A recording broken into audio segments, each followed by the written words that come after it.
मैं हूं डॉक्टर अब्दुल अहद। हाज़िर हूं एक बार फिर। आज का हमारा टॉपिक है न्यूट्रिशन। न्यूट्रिशन एक बहुत ही बड़ा टॉपिक है और इसको हम अलग अलग कई सेपरेट वीडियोस के अंदर हम इसको डिस्कस करेंगे। न्यूट्रिशन के अंदर हम इस सीरीज़ में कार्बोहाइड्रेट और फैट को ब्रीफली डिस्कस करेंगे और इसमें मेनली हमारा जो पर्पस है, फोकस होगा वो विटामिन्स के ऊपर होगा। सबसे पहले हम बात करते हैं न्यूट्रिशन की डेफिनेशन की। तो न्यूट्रिशन अलग अलग बुक्स में अलग अलग डेफिनेशन मिल जाएगी। जनरली अगर हम बात करें तो न्यूट्रिशन सिंपल भाषा में हम ये कह सकते हैं कि हर वो चीज़ जो किसी भी लिविंग ऑर्गेनिज्म के सर्वाइवल के लिए ज़रूरी है, जिसको वो इंजेस्ट कर सकता है, खा सकता है, पी सकता है या उसके शरीर पर लगा सकता है, जो उसकी ज़रूरत की हो, न्यूट्रिशन कहलाती है। लेकिन जब हर चीज़ न्यूट्रिशन है, जो हम खाते हैं, पीते हैं या दवा के तौर पे हम अपनी बॉडीज़ के ऊपर लगाते हैं, तो फिर इसको पढ़ने की ज़रूरत क्या है? एवरीथिंग जब न्यूट्रिशन है तो न्यूट्रिशन की कमी हो या ज़्यादती हो, दोनों ही शरीर के लिए नुकसान पहुंचाती हैं। ऐसे में बहुत ही ज़रूरी है कि बैलेंस न्यूट्रिशन हो ताकि हेल्थ मेंटेन हो सके और डिजीज़ से बचा जा सके।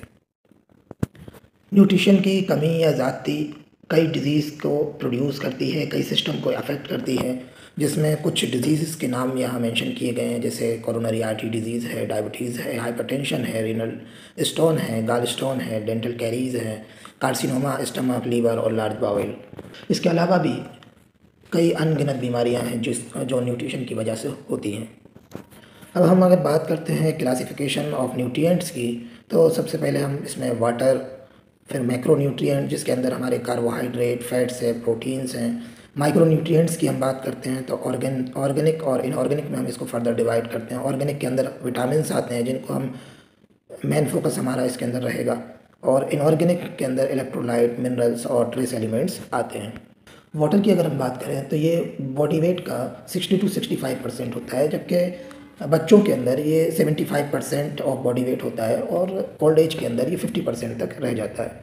वाटर की अगर हम डिस्ट्रीब्यूशन की बात करें तो इंट्रासेलुलर 40% और एक्स्ट्रा सेलुलर जिसमें प्लाज्मा, इंटरस्टिशियल फ्लूइड है, इसमें 20% तक होता है। डेली वाटर इनटेक की बात करें एवरेज एडल्ट के लिए तो ये 1 से 3 लीटर तक कंज्यूम करने की आवश्यकता होती है, लेकिन ये भी क्लाइमेट और वेदर के ऊपर डिपेंड करता है। अब हम बात करते हैं मैक्रो न्यूट्रिएंट्स की, जिसमें कार्बोहाइड्रेट, फैट्स एंड प्रोटीन्स हैं। कार्बोहाइड्रेट को हम दो कैटेगरी के अंदर डिवाइड कर लेते हैं। वो कार्बोहाइड्रेट्स जो एनर्जी प्रोड्यूस करते हैं, energy yielding carbohydrates, non energy yielding carbohydrates जैसे डाइटरी फाइबर्स हैं। फैट्स की अगर हम बात करते हैं तो इसमें सैचुरेटेड फैट्स हैं, मोनो अनसैचुरेटेड फैटी एसिड्स हैं, पॉली अनसैचुरेटेड फैटी एसिड्स हैं। प्रोटीन्स की जब हम बात करते हैं तो एसेंशियल अमाइनो एसिड्स हैं, नॉन एसेंशियल अमाइनो एसिड्स हैं। इसके बाद हम माइक्रो न्यूट्रिएंट्स की बात करते हैं तो इसमें दो डिवीज़न हमने इसमें रखे हैं, ऑर्गेनिक और इनऑर्गेनिक। ऑर्गेनिक माइक्रो न्यूट्रिएंट्स के अंदर विटामिन्स आते हैं जो बॉडी के अंदर सिंथेसाइज नहीं होते हैं। इनऑर्गेनिक की बात करें तो इसके अंदर इलेक्ट्रोलाइट्स हैं, मिनरल्स हैं, ट्रेस एलिमेंट्स हैं। इलेक्ट्रोलाइट के अंदर सोडियम, पोटेशियम, क्लोरीन, मिनरल्स में कैल्शियम, फास्फोरस, आयरन, मैग्नीशियम, और ट्रेस एलिमेंट्स के अंदर zinc, copper, iodine, selenium, chromium etcetera. इसके बाद हम बात करेंगे कार्बोहाइड्रेट्स की। कार्बोहाइड्रेट को हम ब्रीफली डिस्कस करेंगे। अगर हम एडल्ट व्यक्ति की बात करें तो वो एवरेज 55 to 65% कैलोरी जो है वो कार्बोहाइड्रेट के फॉर्म में लेता है। डेली रिक्वायरमेंट की बात करें तो 200 ग्राम कार्बोहाइड्रेट डेली रिक्वायर्ड होता है। अगर इसकी इनटेक 100 ग्राम पर डे से कम हो जाता है तो ऐसी कंडीशन में कीटोसिस स्टार्ट हो जाती है। और कीटोसिस उस कंडीशन को कहते हैं कि जब बॉडी के लिए एनर्जी की रिक्वायरमेंट के लिए अपना फैट बर्न करना पड़े, जो स्टोर फैट है उसको बर्न करना पड़े। 1 ग्राम कार्बोहाइड्रेट के अंदर 4 किलो कैलोरी ऊर्जा होती है। नेक्स्ट हम बात करते हैं एनर्जी यील्डिंग कार्बोहाइड्रेट की। तो सबसे पहले हम इनके सोर्स की बात कर लेते हैं। इसको हम दो कैटेगरी में डिवाइड कर सकते हैं। सबसे पहले जिनके अंदर शुगर अवेलेबल होती है एज अ मोनोसेकेराइड और डाइसेकेराइड के फॉर्म में, और फिर दूसरा है वो जिनके अंदर पॉलीसेकेराइड्स होते हैं। मोनोसेकेराइड और डाइसेकेराइड्स जिनके अंदर होते हैं वो उनको भी दो कैटेगरीज के अंदर हम डिवाइड कर सकते हैं, वो इंट्रिंसिक शुगर और एक्सट्रिंसिक शुगर। इंट्रिंसिक शुगर जो है वो फ्रूट्स और मिल्क में ईजिली मिल जाती है, ये बॉडी की हेल्थ के लिए बहुत अच्छे होते हैं। इसके अलावा एक्सट्रिंसिक शुगर ये उतने अच्छे नहीं होते हैं। जो पॉलीसेकेराइड के फॉर्म में अवेलेबल जैसे स्टार्च है, ग्लाइकोजन है। अगर हम स्टार्च की बात करें तो ये अनाजों के अंदर जैसे गेहूं है, चावल है, मक्का है, इनके अंदर मिल जाते हैं। इसके अलावा रूट्स की अगर हम बात करें तो पोटैटोज़ है, शकरकंद है, और इसके अलावा जो फलियां होती हैं उनके अंदर भी ये मिल जाते हैं। जब कार्बोहाइड्रेट की बात निकली है तो ग्लाइसेमिक इंडेक्स की बात भी साथ में कर लेते हैं। ग्लाइसेमिक इंडेक्स एक ऐसा टूल है जो ऑफनली यूज़ किया जाता है ब्लड शुगर मैनेजमेंट को प्रमोट करने के लिए, बेहतर बनाने के लिए। और जीआई जो वैल्यू होती है, ग्लाइसेमिक इंडेक्स की जो वैल्यू होती है, ये किसी भी फूड की या किसी भी फल की जो ग्लाइसेमिक इंडेक्स है वो इस बात को इंडिकेट करता है कि वो फूड बॉडी में जाने के बाद कितनी जल्दी ब्लड का शुगर लेवल को हाई करेगा। और इसमें जो ग्लाइसेमिक इंडेक्स वैल्यू के जो फूड हैं उनको 3 कैटेगरीज के अंदर डिवाइड किया गया है, लो, मीडियम और हाई। और ग्लाइसेमिक इंडेक्स की बात अगर हम करें तो इसको 0 से लेकर 100 तक की स्केल पर रखा गया है। इसको अगर हम बात करें तो 3 जो मैंने अभी बताया, लो, मीडियम और हाई, तो उसमें लो कैटेगरी के अंदर जो रखा गया है जिसका ग्लाइसेमिक इंडेक्स 55 से कम है, और मीडियम में 56 से 69 है, हाई में 70 से या उससे ज़्यादा है। अगर आप डायबिटिक पेशेंट नहीं है तो किसी भी तरह का फूड, किसी भी कैटेगरी का फूड आप ले सकते हैं, लेकिन अगर आप डायबिटिक हैं तो आपके लिए बेहतर फूड जो है वो ग्लाइसेमिक इंडेक्स लो कैटेगरी वाले फूड आपके लिए बेहतर है।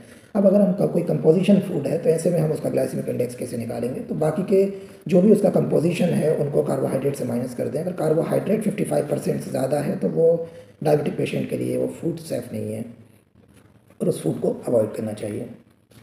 अब हम नेक्स्ट कैटेगरी की तरफ आते हैं, non energy yielding carbohydrates. Dietary fibres, ये नेचुरल पैकिंग होती है प्लांट फूड की, और ये ह्यूमन एंजाइम्स जो बॉडी के अंदर पाए जाते हैं वो इसको डाइजेस्ट करने में कैपेबल नहीं होते हैं।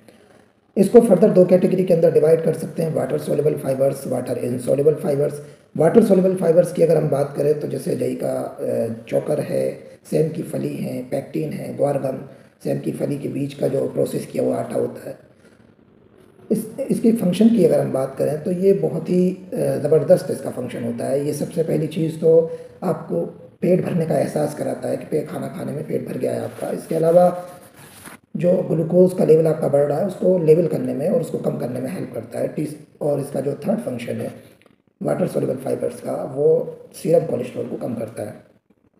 वाटर इनसोल्युबल फाइबर्स की अगर हम बात करें तो इसमें गेहूं का चोकर है, ये इसके अंदर हेवी सेलुलोज नेचर होता है जो कि इसकी वाटर होल्डिंग कैपेसिटी होती है, और ये बहुत ही ज़्यादा हेल्पफुल होती है कि स्टूल को बल्की बनाने में, कॉन्स्टिपेशन को प्रिवेंट करने में, डायवर्टिकुलोसिस को प्रिवेंट करने में, कोलोन कैंसर को प्रिवेंट करने में, इसके अलावा फ्लेटस की फॉर्मेशन में ये बहुत ज़्यादा हेल्पफुल होता है। अगर हम डेली रिक्वायरमेंट की बात करें फाइबर्स की तो ये 15 से 20 ग्राम पर डे इसकी डेली रिक्वायरमेंट होती है।